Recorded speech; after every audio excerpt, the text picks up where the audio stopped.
Hello students, good morning. Welcome to online classes. आज हम 8वीं जमात की उर्दू लेसन नंबर 12 आजमाइश शरतें पढ़ेंगे। चलिए शुरू करते हैं। आजमाइश शरतें, आजमाइश मीन्स एग्ज़ाम लेना, उसको आजमाना यानी परखना। शरत है, बहुत ज़रूरी है। एक बूढ़े आदमी ने मरते वक्त अपने इकलौते बेटे को नसीहत की कि बेटा, आजमाए बगैर किसी को अपना दोस्त न बना और किसी न किसी मरहले पर अपने अज़ीज़ों और रिश्तेदारों को भी किसी आजमाइश के वक्त ज़रूर परखने की कोशिश करना। एक बूढ़े आदमी ने अपना जो इकलौता लड़का था उसको कहा कि बेटा, किसी भी इंसान को आजमाए बगैर, उसको परख के बगैर अपना दोस्त न बना और किसी न किसी मकाम पर, मरहले में मकाम पर अपने जो दोस्त और रिश्तेदार हैं, जो प्यारे आपके नज़दीकी लोग हैं, उनको भी कभी न कभी आजमाना, ताकि आइंदा के लिए तुम्हें तजुर्बा हासिल हो, ताकि आगे जाके तुझे उन पर भरोसा हो, यानी तुझे एक्सपीरियंस मिले उनके ऊपर कि वो आजमाने या आपके दोस्त के लायक या रिश्तेदारी के लायक है कि नहीं। कुछ दिनों बाद बूढ़ा मर गया और बेटे ने बाप के बातों को आजमाने के लिए अपनी बीवी और अपने करीबी दोस्त की आजमाइश का इंतहा कर लिया। कुछ दिनों के बाद बूढ़ा बाप मर गया तो उसने बेटे ने बाप की जो नसीहत किया था उसके ऊपर अमल करने की कोशिश की और अपनी बीवी और जो करीबी दोस्त था उसको आजमाना शुरू किया। था हक का मतलब होता है शुरू किया। उसका दोस्त बहुत ही चालाक था और मकामी हाकिमों के लिए मुखबिरी जासूसी का काम करता था। यानी उसका दोस्त जो बहुत चालाक आदमी था और मकामी जो हाकिम थे, जो हुकूमत करने वाले थे, उनके लिए जासूसी का काम करता था।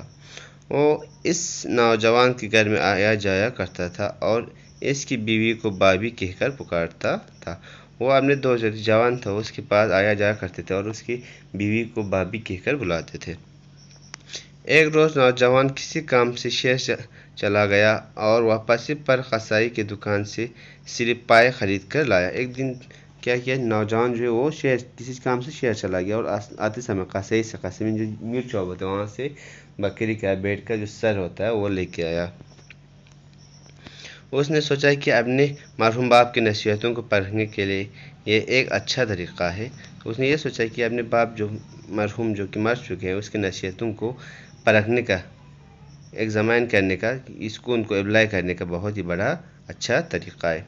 चनांचे एक थैले में सिर्फ पाए लेकर जब वो गाँव वापस पहुंचा तो खासी रात डल चुकी थी। जब एक थैले में वो बकरी का सिर लेकर जब वो गाँव पहुंचा तो काफ़ी रात डल चुका, मीन्स बहुत रात हो चुका है, यानी अंधेरा हो चुका था। उसने अंधेरे में घबराई हुई आवाज़ में अपनी बीवी से कहा कि वो घर में रोशनी न करे और एक कदर लेकर चुपचाप, यानी जब वो घर पहुंचे तो उसने डरनी ऐसी घबराई हुई आवाज़ में अपनी बीवी से कहा कि अंदर घर में रोशनी मत जला और एक कदर लेकर, जो खोदने वाली चीज़ होते है वो लेकर चुपचाप आंगन में जाकर कुछ खोदने लगा। जो आंगन है उसको खोदने लगा, उसमें मिट्टी जो है वो खोदने लगा। बीवी की हैरत को खौफ व वहशत में तब्दील करते हुए उसने कहा, जो उसकी बीवी थी वो डर, मतलब उसको अजीब सा लग रहा था जब उसने ये काम किया, तो उसको क्या हैरत को उसने वहशत और डर में तब्दील करते हुए उसने कहा, चेंज करते कहा कि मैंने अपने एक पुराने दुश्मन को कत्ल कर दिया है और इसकी खोपड़ी को इंतज़ामन अपने आंगन में दफन करना चाहता हूँ। उसने कहा कि मैंने अपने एक पुराने दुश्मन को मार डाला है और उसकी खोपड़ी को यहाँ दफनाना चाहता हूँ, इसको खोद के इसमें दफनाना चाहता हूँ। बीवी चुपचाप खड़ा खोदती रही और नौजवान ने अपने हाथों से थैले में रखी हुई दुश्मन की खोपड़ी को दफन कर दिया। बीवी खोदती रही आंगन को और उसकी जो पति था उसने उस खोपड़ी को थैले में जो रखा था उसको उसमें दफना दिया, उस मिट्टी में। इस काम से फारिग होकर नौजवान तो गहरी नींद सो गया, लेकिन उसकी बीवी को खौफ के मारे सारी रात नींद न आ सकी। यानी वो जवान सो गए इसके बाद, मगर उसकी बीवी डर के मारे रात भर नहीं सो सकी। सुबह को नौजवान कहीं काम करने के लिए चला गया तो उसका दोस्त جو سرکاری جاسوس تھا ان کے گھر میں داخل ہوا اور نوجوان کے بارے میں دریافت کرنے لگے۔ جب نوجوان کام پہ چلا گیا تو صبح اس کا جو دوست تھا، وہ جو کہ سرکاری گورنمنٹ کا جاسوس تھا، وہ ان کے گھر میں آئے اور جوان کے بارے میں پوچھنے لگے۔ اس نے دیکھا کہ نوجوان کی بیوی کے چہرے پر ہوائیاں اڑ رہی ہیں، یعنی اس نے یہ دیکھا کہ جو اس نوجوان کی بیوی تھی وہ پریشان، اس کے چہرے پر پریشانی نظر آ رہی تھی، اور اس کی آنکھیں سرخ ہو رہی تھی اور اس کی آنکھیں جو لال ہو چکی تھی۔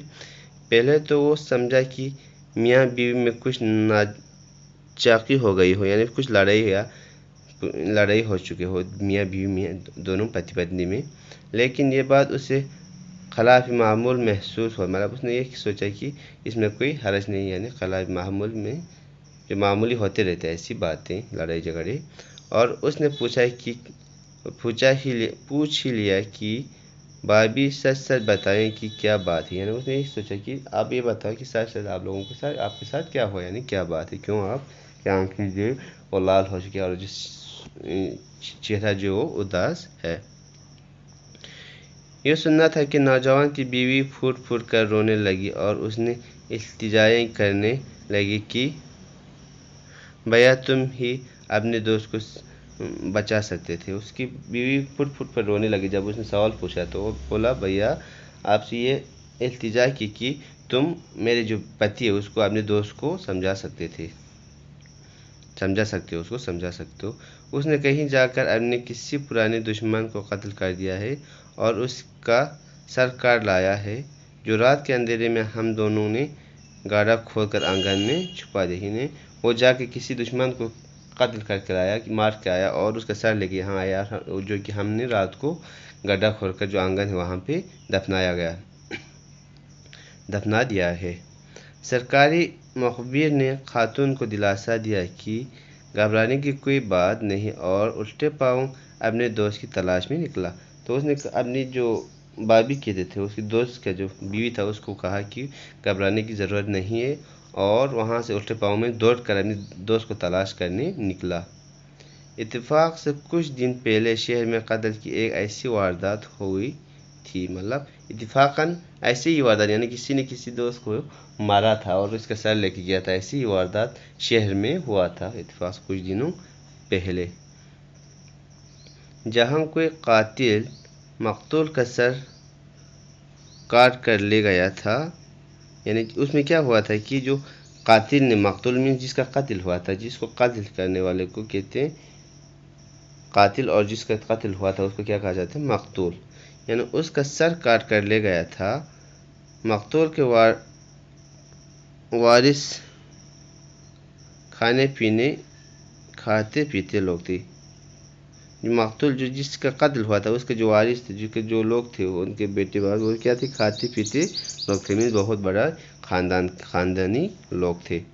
انہوں نے قتل کا سراغ لگانے والے کو نقد انعام دینے کی، یعنی جس نے قتل کیا تھا اس کا اگر سراغ دینے کو لگا، اس کو پتہ کرنے والوں کو انہوں نے کیا تھا، نقد انعام دینے کی منادی کرا دی تھی، مطلب اعلان کرا دیا تھا، جو اس قاتل کو ڈھونڈ کے دیا گیا، پتہ دے گا، اس کو انعام دیا جائے گا۔ اور پولیس بھی قاتل کو تلاش کرنے میں سرگرم تھی، اور پولیس بھی اس قاتل کو ڈھونڈ رہے تھے، یعنی انعام بھی رکھا تھا اور پولیس خود بھی ڈھونڈ رہا تھا۔